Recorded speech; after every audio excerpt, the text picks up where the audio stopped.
من الشيطان الرجيم. بسم الله الرحمن الرحيم. السلام عليكم ورحمة الله وبركاته.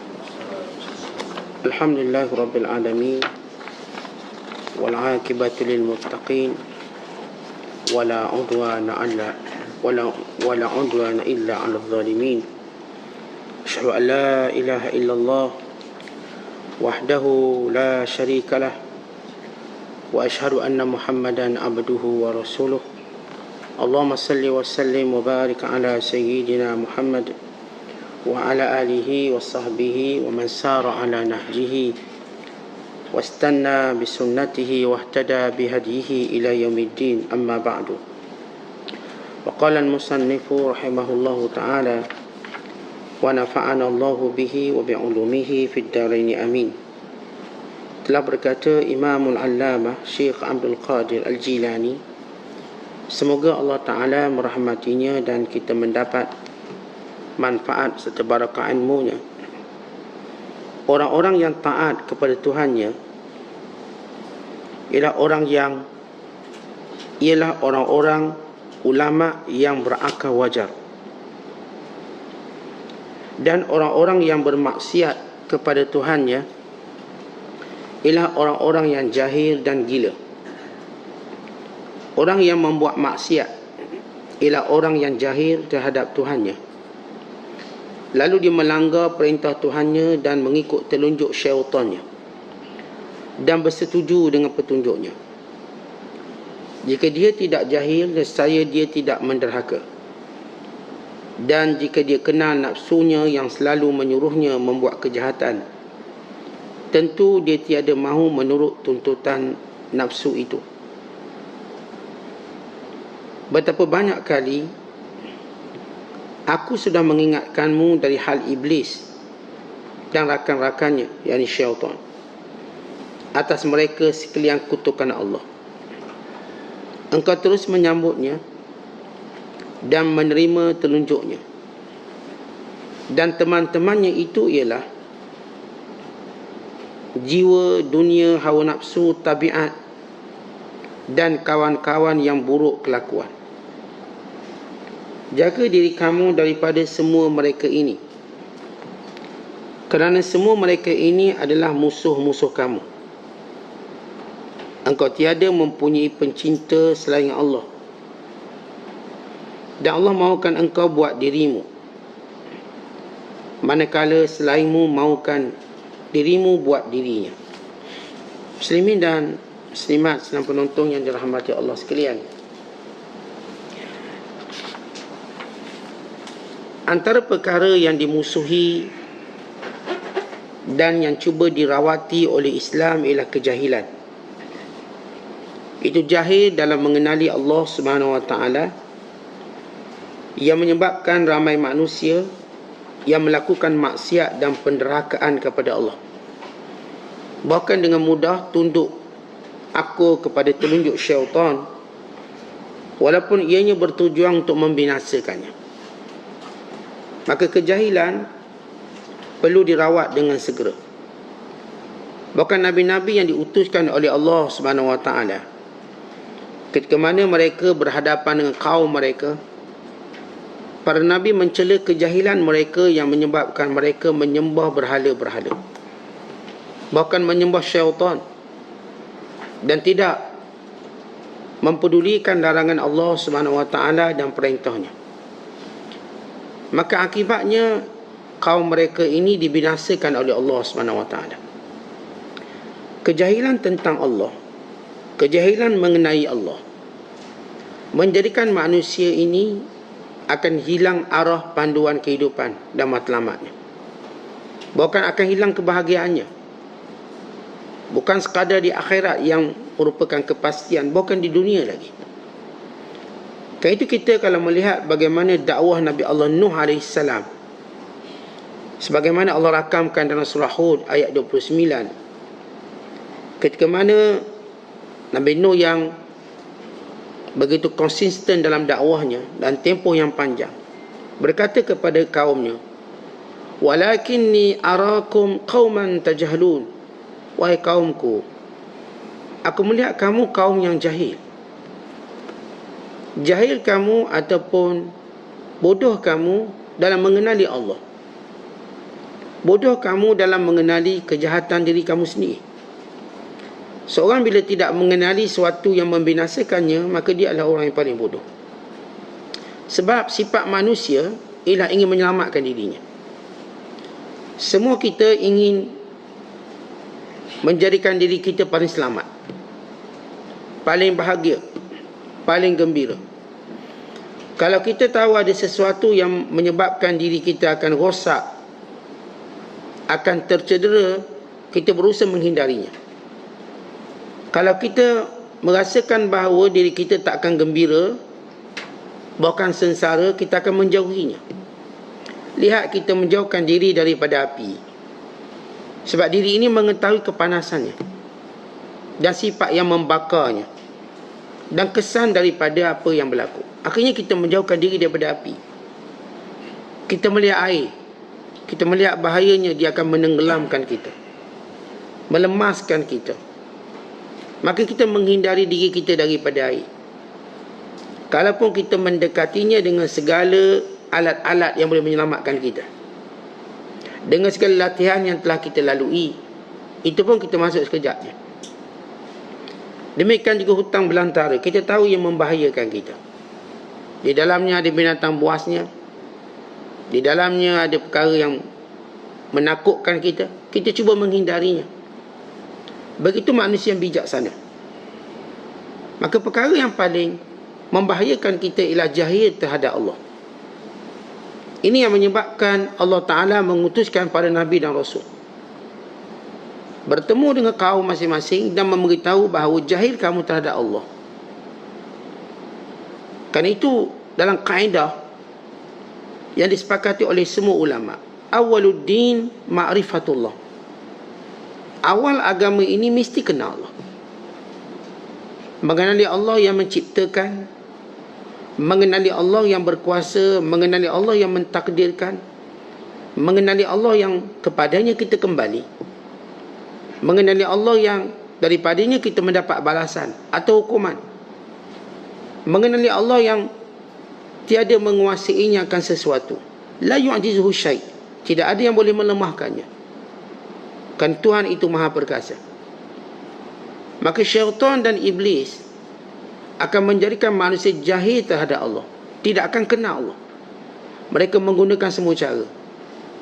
Manusia ini diajar sibuk untuk kenal dunia, tapi bukan kenal Allah. Diajar sibuk untuk mengenali benda yang tidak mendatangkan faedah kepadanya dengan sebenarnya. Dia melupakan Allah yang merupakan sumber faedahnya, sumber kehidupan, sumber kebahagiaan dan sumber segala-galanya. Ketika itulah kita lihat bagaimana para Nabi alaihimussalatu peranan mereka pertama merawat kejahilan yang berkait dengan ketuhanan, yang berkait dengan syariat, yang berkait dengan akhlak, yang berkait semua benda yang menjadikan mereka ini jauh dari Allah, lalai dari Allah, lupa Allah, sehingga menyebabkan mereka dibinasakan oleh Allah. Ketika mana Nabi Allah Lut AS, sebagaimana Allah rakamkan dalam surah An-Naml ayat 55, bertemu dengan kaumnya dengan berkata, "A'innakum la ta'tuna ar-rijala syahwatan min dunin nisa bal antum qaumun tajhalun."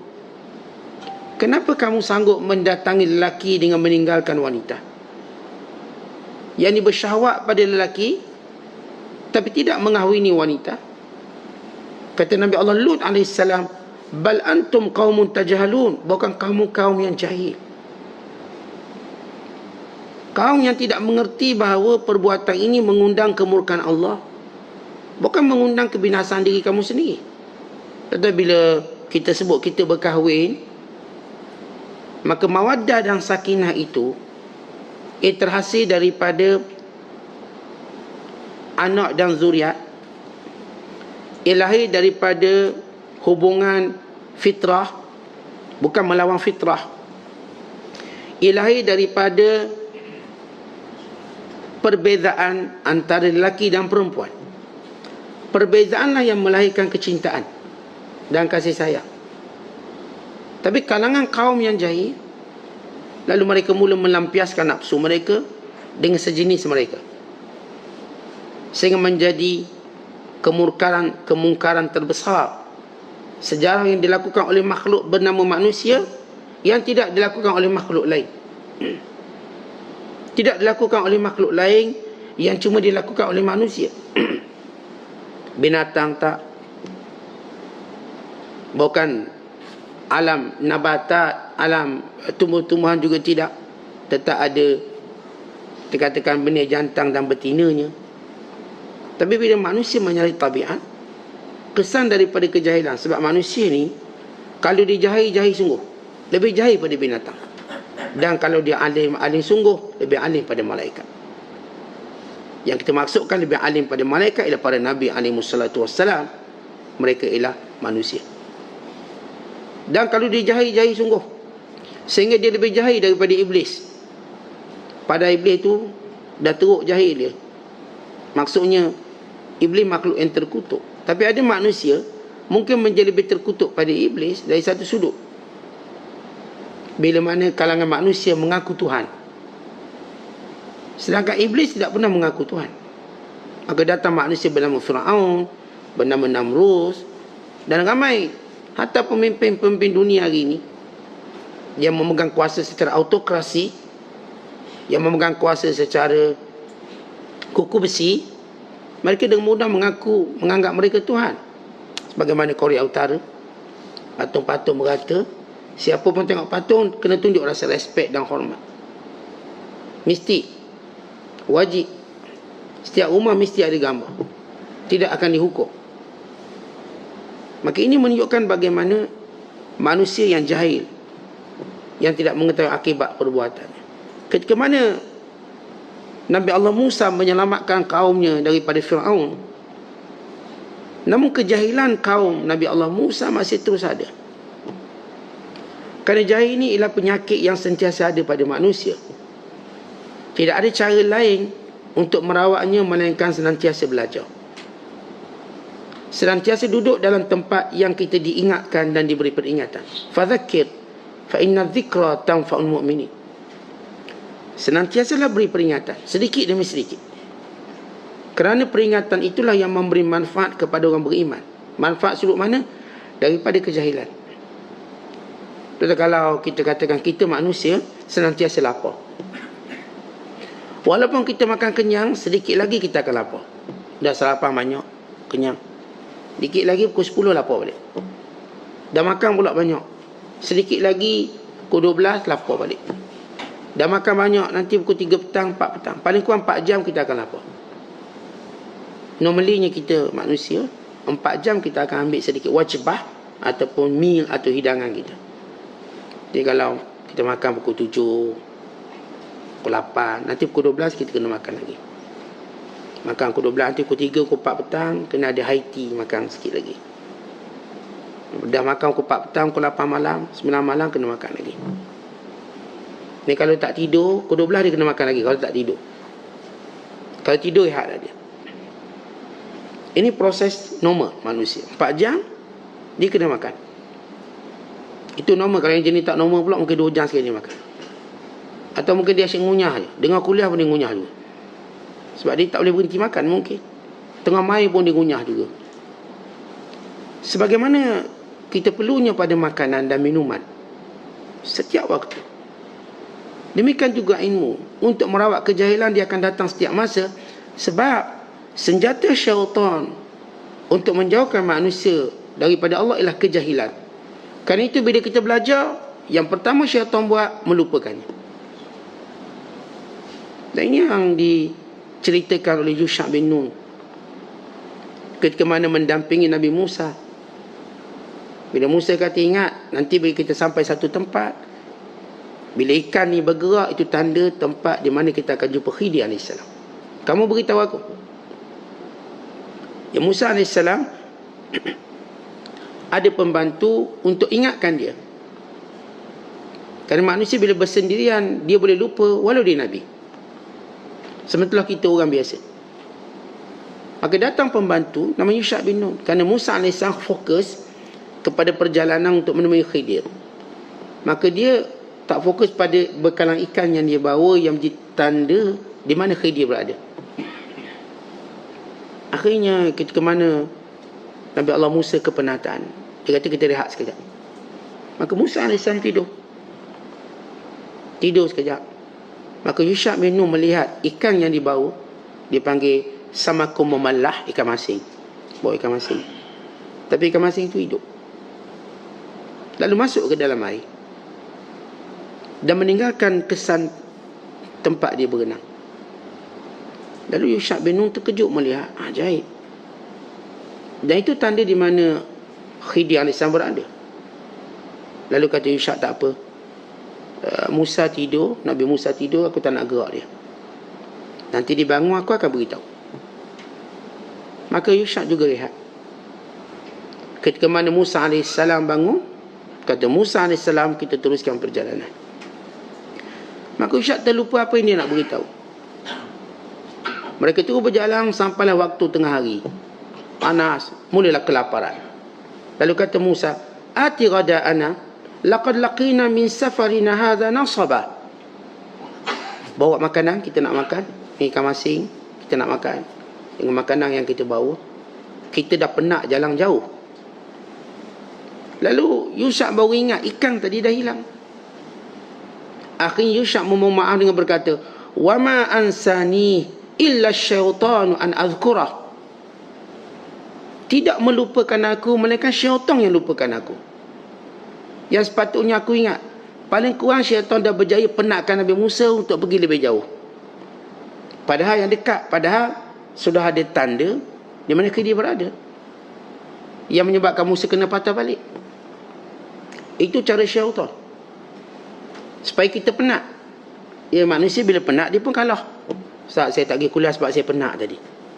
Begitu penat merupakan senjata syaitan.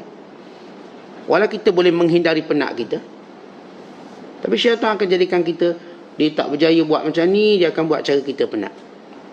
Kadang-kadang kita cari guru jauh-jauh, penatlah kita, padahal guru dekat ada. Bila sebut penat ni, mula-mula rajin silah. Guru jauh, lama-lama jadi malas. Dan kalau guru kita dah dekat pun, syaitan beri alasan lain pula penat. Akhir begitu proses syaitan. Kerana itu kejahilan ini merupakan senjata syaitan. Cara syaitan, kalau syaitan tak boleh jahilkan kita secara jumlatan keseluruhan, dia akan gunakan ilmu lupa. Akhirnya kita baca Quran, kita lupa. Akhirnya satu ibadat yang rutin kita buat, kita boleh lupa. Saya biasa jemaah baca Al-Kahfi, boleh lupa, tak baca. Lupa. Simple je, tapi dia berjaya. Siapa? Syaitan. Menjadikan kita lupa. Oleh kerana itulah yang mengingatkan kita selalu, yang menjadikan syaitan benci bila seorang duduk dalam majlis ilmu. Dia amat benci. Kerana itu dia akan kacau. Ya, syaitan juga dia boleh duduk dalam majlis ilmu, tapi bukan untuk ambil manfaat, untuk kacau. Jadikan kita bercakap sama-sama kita, supaya hilang fokus ilmu. Dijadikan kita tidur sehingga hilang fokus ilmu. Dijadikan kita mengelamun ke lain sehingga hilang fokus ilmu. Dia buat segala sebab. Sebab itu ketika mana kaum Nabi Musa, sesudah mereka diselamatkan oleh Allah daripada Fir'aun, lalu mereka melintasi Laut Merah, dan kaki mereka masih basah, dia harungi laut tersebut. Walaupun laut tadi Allah Ta'ala bongkarkan, mereka berjalan, tanahnya masih basah. Mereka berjalan melintasi. Tiba-tiba mereka lihat satu kaum yang sembah berhala. Oleh kerana mereka dahulu terpengaruh dengan, walaupun mereka dalam penindasan Fir'aun, mereka terpengaruh dengan beberapa amalan-amalan kaum Fir'aun, termasuk menyembah berhala. Termasuk terpengaruh. Dan sebahagian mereka berkata, qalu ya Musa ij'al lana ilaha kama lahum alihah qala innakum qaumun tajhalun.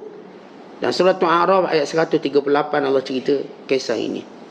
Dan berkata Bani Israel, wahai Musa, jadikan kami Tuhan sebagaimana mereka ada Tuhan. Kami nak berhala. Boleh tak wahai Musa, kamu gambar kamu ke Tuhan, transfer jadi berhala wajahnya, dan kami nak sembah yang tu.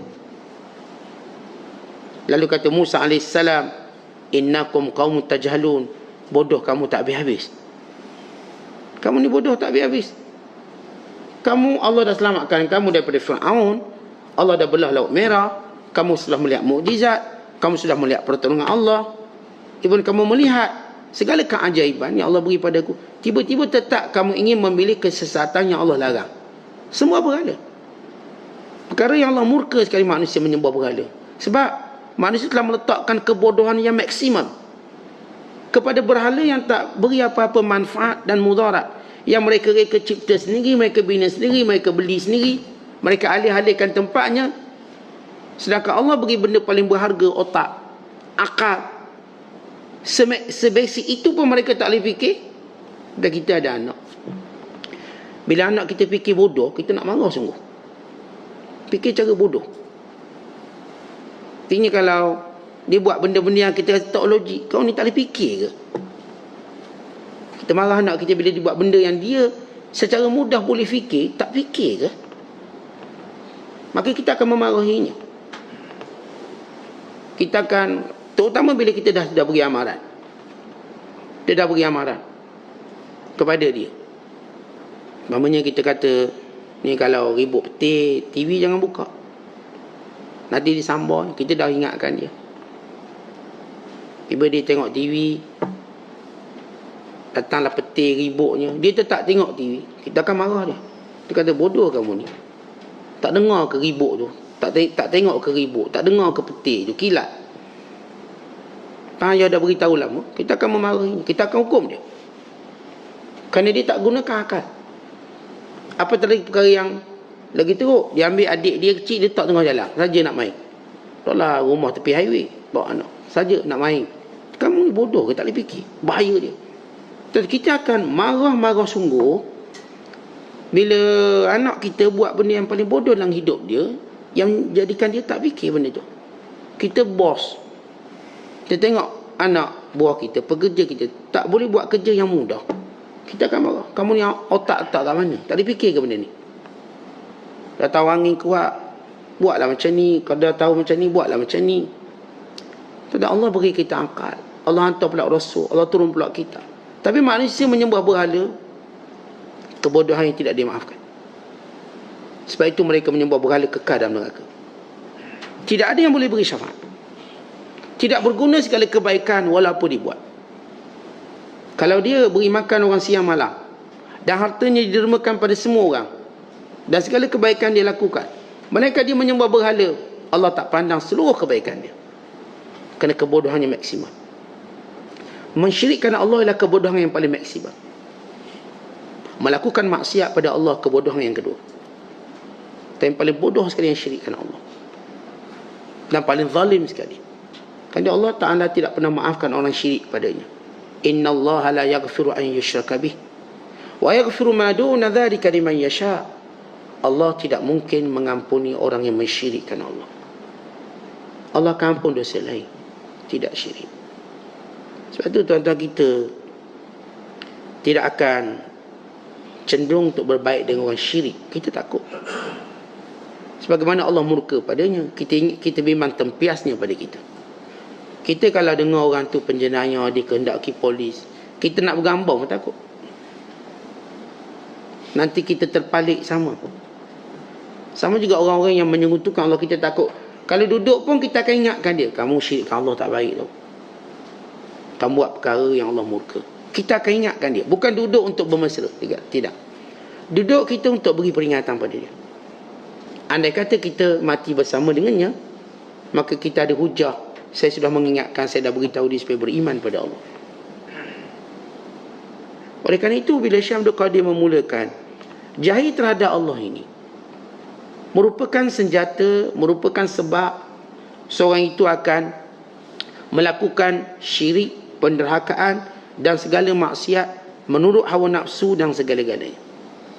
Sebab itu bila Rasulullah menyebut di antara tanda kiamat ialah jahil. Sabda Nabi sallallahu alaihi wasallam, inna baina yaday sa'ah la ayaman yanzilu fiha al-jahal. Sesungguhnya bila hampir kiamat akan berlaku hari-hari kejahilan. Kejahilan mula mengambil tempat yang begitu meluas. Tetapi apa maksud jahil? Bukankah manusia makin canggih? Manusia makin hebat, kenderaan daripada enjin pada elektrik, telefon daripada sebesar telefon, sekecil telefon. Teknologi kita makin hebat.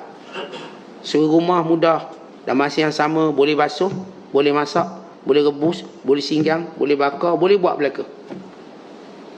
Boleh semua dia boleh buat. Sambil balas mesej, boleh. Kerja buat jalan, canggih.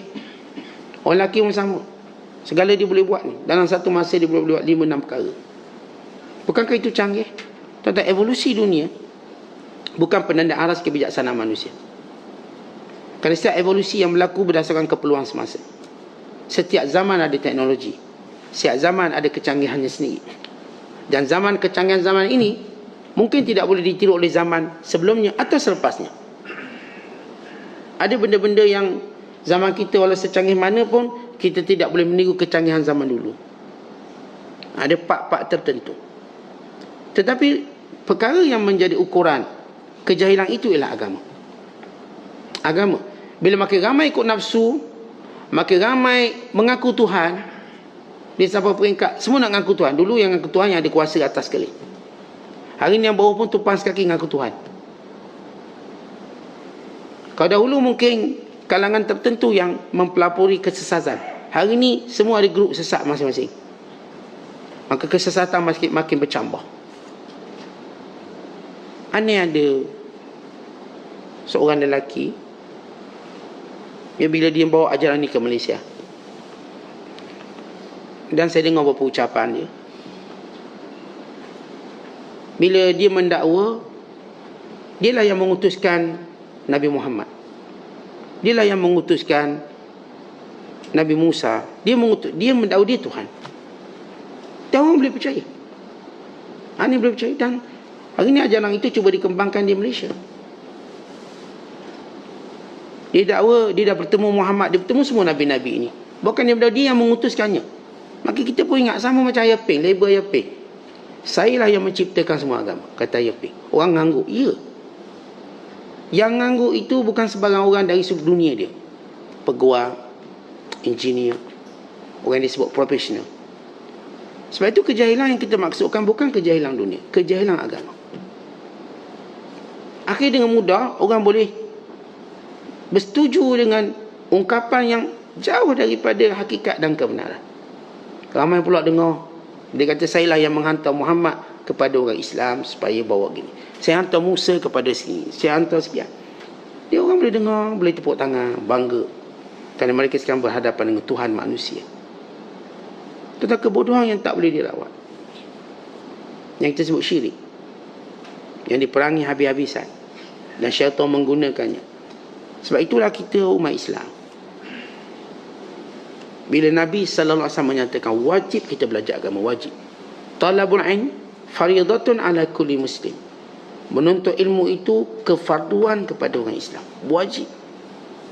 Tak ada seorang boleh menguzurkan diri daripada menuntut ilmu melainkan dia berdosa. Bukan hadis-hadis tentang kelebihan majlis ilmu, menuntut ilmu itu begitu banyak. Mutadafirah wa mutakafirah. Banyak sangat-sangat. Tak boleh mengingkari kelebihannya. Dia duduk dalam majlis ilmu untuk kita kenal perkara yang dijahili oleh masyarakat hari ini. Ya, saya katakan bab-bab dunia, manusia hari ini senang dia boleh akses melalui cara-cara luar. Even tak payah berguru, mereka boleh pandai hal dunia. Mereka boleh create benda dunia. Dan mereka terus sibuk dengan dunia.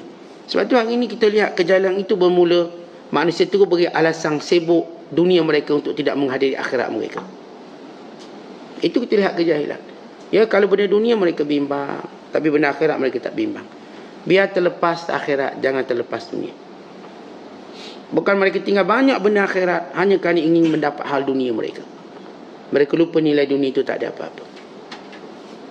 Mereka lupa perkara tersebut. Dan mereka sanggup meletakkan diri kesibukan pada dunia lebih pada akhirat. Mereka boleh cuti hal akhirat, mereka tak boleh cuti hal dunia. Mereka boleh skip hal akhirat kerana sibuk, mereka tak boleh skip hal dunia kerana hendakkan akhirat. Sebab itu bila datang kejahilan ini, syaitan dah berjaya kuasai dia. Istahwaza alaihimus syaitan. Syaitan telah menguasai dia. Bila kita tengok tuan-tuan hal agama tak penting, Perkara agama bukanlah suatu keperluan. Maka sebenarnya kita sudah berada pada landasan syaitan. Lalu kita nampak benda dunia itu lebih penting. Lalu kita tanya agak-agak bila kita mati, apakah nilai kesibukan dunia kalau kita letak pada neracanya, pada timbangan sebenar? Kalau kita matilah. Kalau kita tahu kita akan mati nanti. Nanti kita naik kereta, kita akan mati. Nanti kita naik kapal terbang, kita akan mati. Nanti kita naik kereta api, kita akan mati. Apa nilai kesibukan dunia itu? Yang kita begitu konsentrate, begitu fokus, berbanding bila Allah ilhamkan kita pada perkara akhirat. Sebab itu bila Allah sebut dalam Quran, innama yakhshallaha min ibadihil ulama, yang takut Allah di kalangan hamba ni ulama. Khasyatul ulama, takut ulama kepada Allah kerana apa? Ilmu. Ulama ni bukan takut Allah kerana emosi. Bukan emosi dia, tapi ilmunya. Yang menjadikan dia mengenali halalnya dan haramnya, dosa dan pahalanya. Dia tahu prioriti aulawiyatnya, dia tahu muazanahnya, dia tahu keseimbangan. Dia tahu mana dulu, mana kemudian. Mana perlu banyak, mana perlu sikit. Mana perlu sibuk, mana perlu dikurangkan kesibukan. Dia tahu semua. Sebab dia ada kayu ukurnya, mikias, iaitu ilmu. Sebab itu tuan-tuan sekalian, kita sentiasa menilai tindakan kita berdasarkan ilmu yang kita ada. Kalau kita menilaikan sesuatu berdasarkan kebiasaan, berdasarkan kehendak kita dan syahwat, maka kita akan menemui banyak perkara-perkara yang bersifat menentang Allah Subhanahu Wa Taala. Tapi kalau kayu ukur kita ilmu yang Allah Taala wahyukan, yang Rasulullah sabdakan, yang diterangkan kepada kita oleh para ulamanya, para pewarisnya, maka kita akan mengetahui apa yang perlu dilakukan. Baik, itu yang pertama.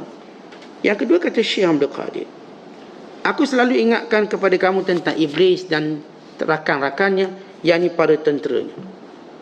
Selamanya kita kena tahu dalam hidup kita ada syaitan, ada iblis. Manusia yang lupa seketika bahawa dalam hidup ini ada syaitan, dia cuma fikir dalam hidup ni cuma ada komitmen itu, komitmen ini, dia lupa ada syaitan, maka dia akan tersesat. Tentang syaitan, iblis, dia bersumpah depan Allah. Makhluk laknat ini, dia berdiri depan Allah dan bersumpah di hadapan Allah. Tidak ada sumpah yang paling benar selain sumpah di hadapan Allah. Siapa yang melakukannya? Iblis. Satu-satunya makhluk yang bersumpah di hadapan Allah ialah iblis. Tapi malang, sumpahnya bukan untuk kebaikan kita. Sumpahnya ialah untuk memusuhi kita dan menyesatkan kita. Allah rakamkan sumpah ini dalam Al-Quran dalam banyak surah. Di antara Allah sebut dalam surah Al-A'raf ayat 16 dan 18. Ya, sumpah ini Allah ulang dalam banyak surah. Supaya kita sentiasa ingat dalam hidup kita ada iblis dan syaitan yang akan cuba jadikan kita jauh dari Allah. Sama ada kita sedar atau kita tak sedar. Yang saya kata, kalau seorang dia lupakan kewujudan syaitan ini, dilupakan keberadaan iblis dalam kehidupan agamanya ini, maka dia sebenarnya sudah pun berada dalam genggaman syaitan. Sebab syaitan akan jadikan kita lupa dia ada. Sebab kalau kita tahu dia ada, kita mula rasa berhati-hati dan takut. Tapi dilupakan. Tuan-tuan, kalau kita lupa ada hantu, tak apa. Orang kata tempat ni berhantu, saya ada jumpa Ustaz dalam tanda sekian. Kita lupa, tak ingat, itu bagus. Kerana kita berani. Orang kata tempat ni kerah Ustaz, dulu ada banyaklah orang jumpa langsung. Tapi kita boleh lupa. Jadi bila kita lalu, kita tak takut, itu bagus. Tapi bila kita lupa ada syaitan, itu tak bagus. Kita lupa bila kita makan ada syaitan, lalu kita pun tak baca bismillah, kita pun tak baca doa, syaitan makan bersama kita. Kita lupa ketika tidur, syaitan sedang menanti kita. Lalu kita tidur tanpa menyebut nama Allah, maka syaitan mengganggu kita dalam mimpi dan sebagainya, sehingga kita lambat bangun dan sebagainya. Bila kita bersama dengan isteri kita, kita lupa ada syaitan, maka syaitan berjaya mempengaruhi anak zuriat yang dilahirkan. Kita lupa. Ketika mana kita bermusafir, kita lupa syaitan akan ikut kita musafir. Akhirnya kita lupa baca doa. Yang syaitan paling takut doa musafir, kerana syaitan berkata dia telah dijaga oleh Allah. Bagaimana kita mampu ganggu dia? Bukan ganggu dia terbang depan cermin kereta tu, itu bukan jenis syaitan tu. Bukan jenis hantu tu. Jenis hantu macam tu dilempang oleh syaitan. Sebab kamulah dia boleh ingat Allah. Syaitan yang kita maksudkan syaitan yang jadikan kita lupa Allah. Yang tuan-tuan jumpa tu pocong tu duduk melenting depan tuan-tuan. Tuan-tuan terus baca surah Yasin sampai habis. Itu bagus. Kan ingatkan kita pada Allah. Syaitan macam tu bukan musuh kita. Syaitan macam tu tolong kita ingat Allah. Lah tengah duduk kat rumah tiba bom-bom bunyi macam-macam. Kita terus berzikir sampai subuh. Kan bagus. Qiyamul lail kita malam tu. Tapi bukan syaitan itu. Syaitan yang jadikan kita tidur sampai tak terkejut subuh. Inilah syaitan. Sebab tu tuan-tuan tengok bila kita pergi hotel-hotel, mana ada bunyi-bunyi tu. Tidur straight kalau kat hotel. Sebab itu tempat dia. Tempat syaitan. Kita pun dah tak ada komitmen, dah duduk hotel, kuliah pun tak dengar duduk hotel. Kerja kita makan mandi kolam dulu je. Orang duduk hotel, tanyalah orang biasa duduk hotel. Kuliah online pun hilang, uyuk. Yang offline memang tak ada lah, online pun tak ada, hilang. Mana? Pergi hotel. Memang kerja terlentang. Lepas kuat lentang kolam, kuat lentang atas katil. Lepas duduk makan. Oh, syaitan di situ banyak, gemuk-gemuk syaitan di situ. Pada sebahagian orang lah. Ada orang Masya Allah di hotel ingat Allah, solat berjemaah. Kadang-kadang cari masjid dia untuk solat. Di hotel pergi cari mana masjid nak solat. Subuh khususnya. Sebab subuh tak ada jamak. Zuhur asar mungkin dia jamak. Mungkin dia ingatkan okay, kita masa ni maghrib kekal dengar kuliah walaupun duduk hotel, dengar kuliah. Artinya ada orang yang Masya Allah dia jadualnya tak berjaga. Ya ada orang sebalik. Dia macam lepas.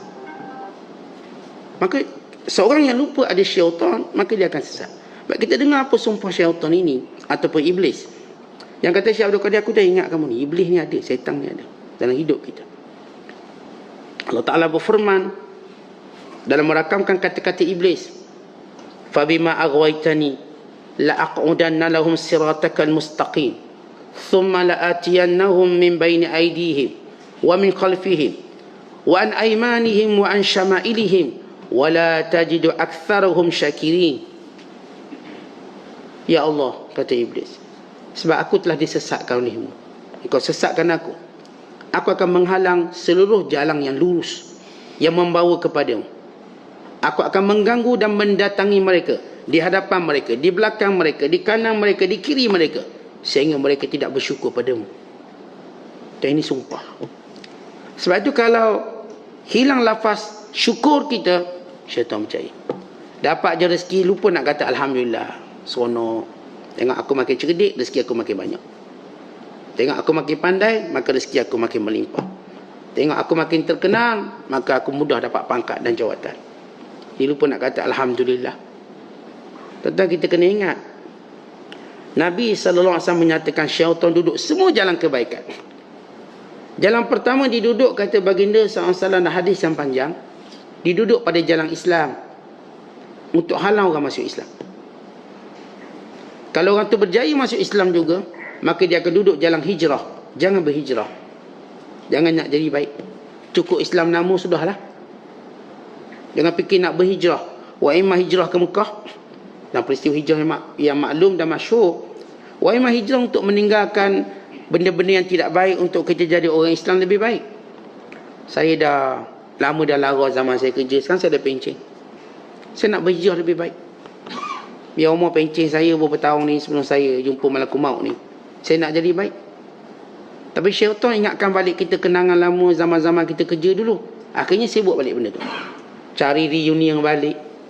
Saya penyakit belaka tu, cari balik staf lama kita sekian-sekian. Akhirnya kita sibuk balik sebagaimana dulu kita sibuk. Ni patut orang yang pencen-pencen ni masa dia banyak pada orang lain. Dia patut datang surah awal sekali, balik lambat sekali. Ni tak, dia datang lambat sekali, balik awal sekali. Tapi dia dah pencen. Kalau kita, mana awak guna umur pencen awak dengan sebenar? Patut dia mengaji lama sepatutnya dengan peluang yang Allah beri pada dia.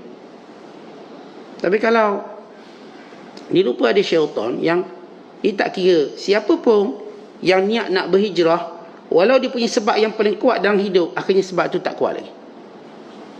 Sebab paling kuat, tuan-tuan saya katakan, bagi Kalau orang kerja macam saya, bila pencing, itu sebab paling kuat untuk jadi baik. Sebab saya dah habis kesibukan saya. Anak saya dah besar. Semua benda komitmen saya tak ada. Rumah dah habis bayar, kereta dah habis bayar. Sebab yang kuat untuk saya berhijrah jadi lebih baik dan benar-benar jadi hamba Allah, sungguh-sungguh bukan lagi part time, full time hamba Allah. Masih gagal. Kenapa syaitan duduk jalan? Tak payahlah nak berhijrah. Buat macam biasa. Janganlah terlebih nanti orang kata apa pula. Ni bisikan iblis. Kemudian bila dia tak berjaya menghalang jalan hijrah, maka dia akan pergi pula jalan jihad. Bila seorang nak menyumbang untuk kuatkan agama, maka ditakut-takutkan kita nanti habis duit. Padahal kita dah nak habis nyawa. Bila nak habis nyawa, apa kita peduli tentang duit? Nyawa dah nak habis. Maka gunakan segala keuangan kita untuk menegakkan agama Allah. Kita nak perang di medan perang memang tak boleh, bukan masanya. Tapi kita ada jihad-jihad yang lain yang perlu kita buat. Tapi syaitan takutkan kita. Jangan. Nanti habis duit, siapa nak bagi? Siapa nak kasih? Kamu kena kerja balik, nanti kamu susah.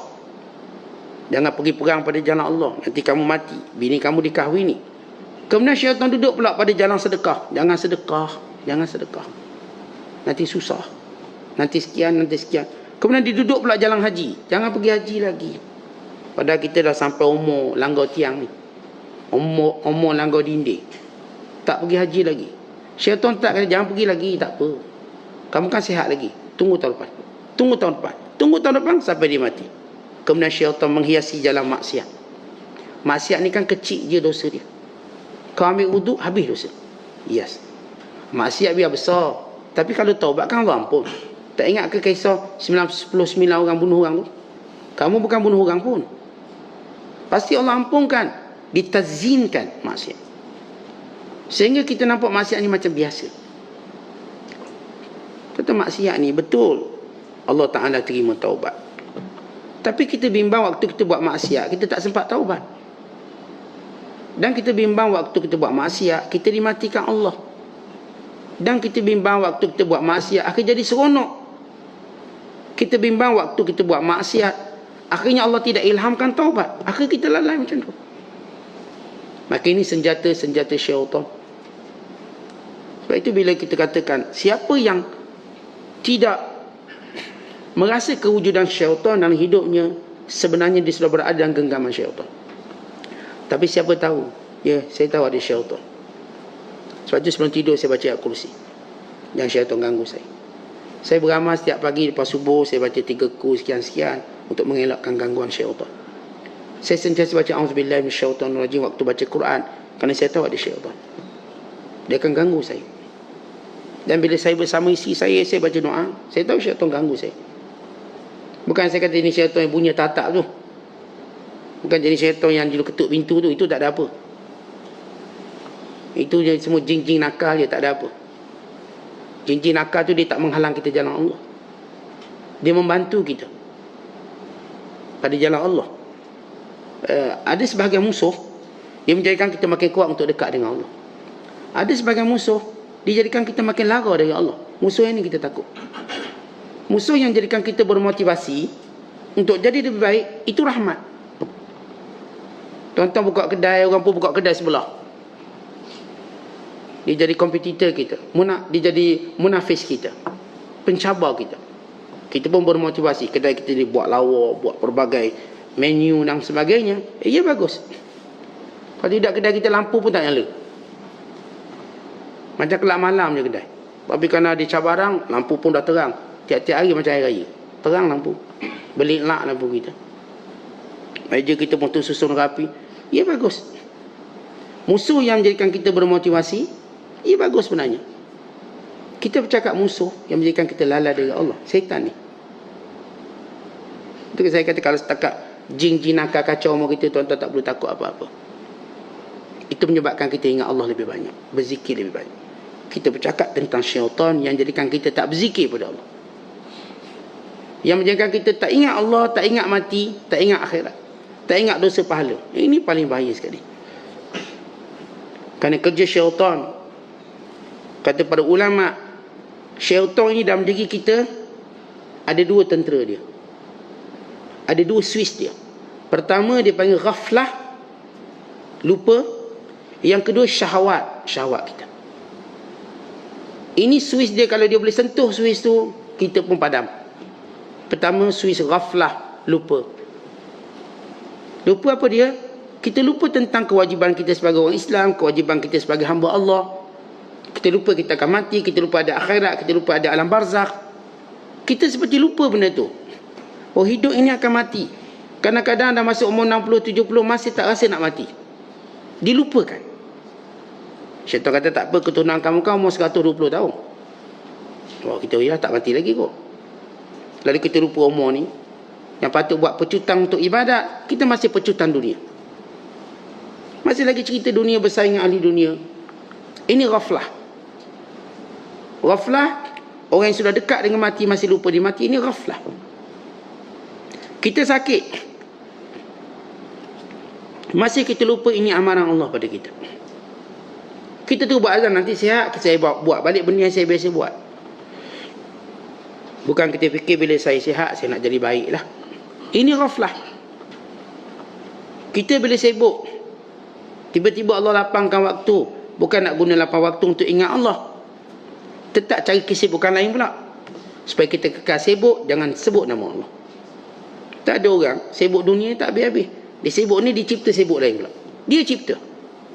Saat lepas ni saya nak jumpa orang ni pula, nak jumpa orang ni pula. Habis bila awak nak jumpa Tuhan? Semua orang aja awak nak jumpa ni. Semua tempat awak nak pergi, tapi Tuhan awak tak nak pergi. Rumah Allah awak tak nak pergi. Saya nak pergi negeri ni, negara tu, negara ni. Rumah Allah di mana? Rumah Allah di mana rumah Allah? Dan mana dia orang yang, iaitu ahlullah? Kita jumpa semua ahli dunia. Mana ahli akhirat yang kamu nak jumpa? Oh, sebab ahli dunia ada projek dunia. Ahli akhirat, kita tak ada projek akhirat. Ini ghaflah. Yang kedua syahwat. Syahwat menjadikan keinginan dunia kita tidak pernah tamat. Walaupun kita sakit, walau kita tua, tapi syahwat dunia tak habis. Tetap ikhtiar.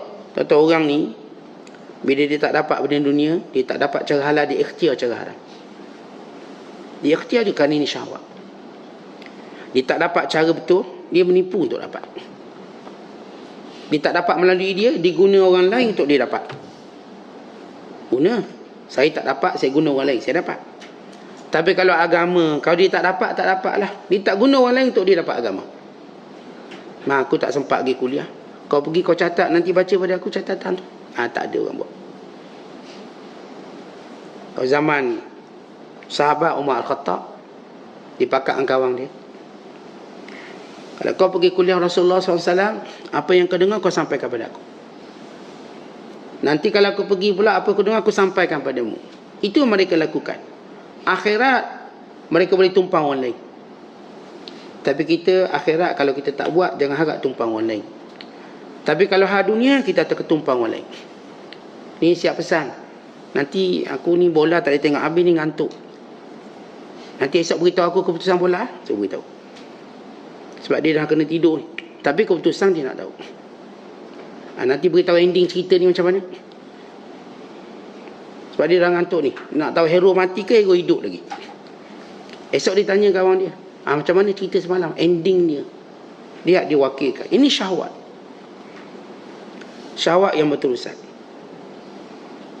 Dua perkara yang ada pada kita manusia. Ghaflah dan syahwat. Sebab itu kata ulama, bila kita selalu diingatkan, syaitan tu ada. Ingat tuan-tuan, syaitan tu ada, iblis tu ada dalam hidup ini. Orang beriman sentiasa tahu dia ada. Sebab itu kata ulama, perhatikan kepada beberapa jalan-jalan yang syaitan gunakan untuk sesatkan kamu. Yang pertama, itu was-was. Tetapi itu was-was alladhi waswisu fi sudurin nas. Syaitan itu yang sentiasa was-waskan dalam hati kita. Kata ulama, was-was itu umpama bunyi loceng yang amat menarik. Tuan-tuan, kalau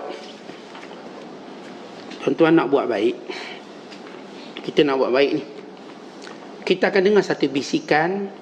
Wa imma bisikan ini mengurangkan kebaikan atau menambah kebaikan. Ini dipanggil lammah.